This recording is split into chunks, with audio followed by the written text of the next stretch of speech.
I saw a little smoke rising from the middle of the garden. When I checked it out, I couldn't believe what I saw. There were 3 of them. 2 beautiful sisters and their grandpa.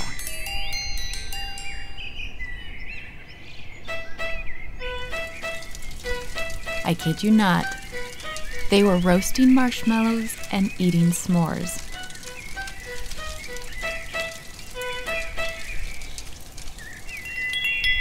The first fairy was so startled when our eyes met, she dropped her roasting stick and flew away in a panic.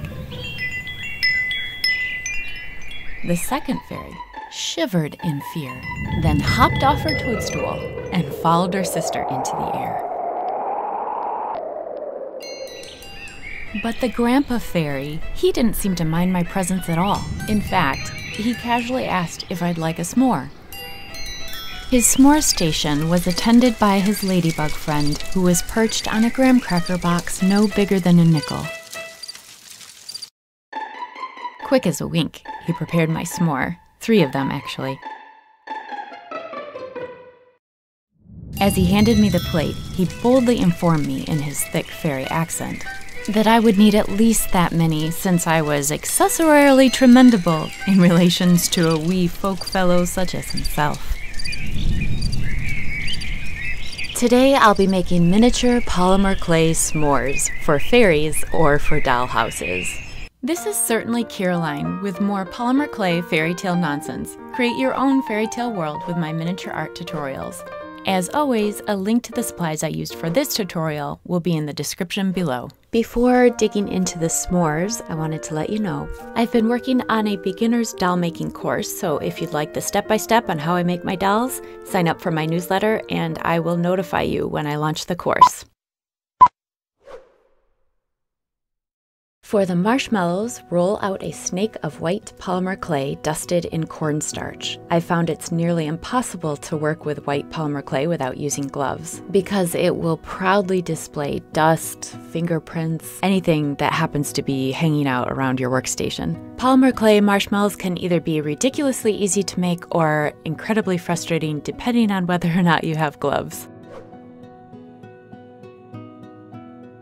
For the graham crackers, start by making a graham cracker template in the scale of your choice. I used the flesh colored clay that I use for making my dolls, though you could go a little darker if you wanted. Don't worry at all about the wonky shape right now as you're texturing and dotting. There's plenty of time to get it back into shape as you continue to work with the clay. I use the brush to gently hold the cracker in place while I'm texturing the sides. Now get out your pastels. Look for a rich chocolatey brown, a muted light yellow, a mustard yellow, and a creamy white. Cover the whole cracker with the light yellow and then add the mustard yellow as an accent here and there.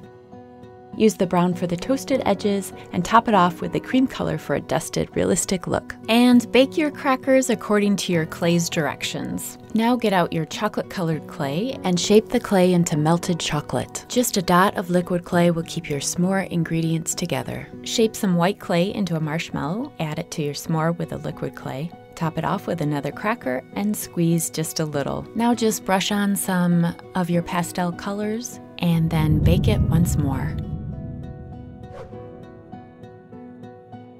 The roasting sticks are super simple to make and they're a lot of fun. Find a strong but thin twig from your backyard, bore a hole into the marshmallow-shaped clay, and then slide it onto your stick, adding a dot of liquid clay to keep it in place. Sprinkle the marshmallows with cornstarch and brush on your color. No need to worry about your stick in the oven. Polymer clay bakes at a very low temperature, so your little thin stick will be very happy in the oven. To make the Magic Marshmallow package, I found a little plastic bag and cut it into the size I desired. I used a glue gun to fuse the plastic together on the cut sides and cut off any excess glue after it cooled. Now get your acrylic paint out and let's paint some fairy food packaging. Painting miniature packaging is definitely challenging, but oddly rewarding. Don't expect perfection and you'll never get frustrated. My goal with my mini food packaging is actually a quaint imperfection. Quaint means attractively unusual. So basically, I just keep painting until it's attractively imperfect, and then I know I'm done. I love picturing the fairies hand painting their little food packaging in their little workshop. Now we'll move on to the graham cracker box and the chocolate bar packaging. Use a ruler to draw out the box onto a thin piece of cardboard. If you're looking for more guidance, I do have a template I made on my website, and you can link to that in the description below. Of course, you'll want to use small brushes, but not too small. I find that if I use brushes that are too small, I reload my brush too often and it gets really tedious. Also, while we're on the topic of brushes, I found that for painting minis, you can just buy cheap brushes. I just buy mine at Walmart. When I paint big, I like expensive brushes, but I don't find that there's much of a difference when I'm painting minis. To make the chocolate bars, start with a template, or you'll end up with all sorts of different shapes if you're making more than one bar. Roll and cut out some chocolate-colored clay. Watch your thickness. If you're going for realism, you don't want it too thick. Score 3 lines with your pointy tool. I went over the scored lines with my flat wooden tool. The blunt edge of the wooden tool created a rounded line, which was more realistic. And then just make 3 more lines going the other way. Flatten it a bit and bake your chocolate.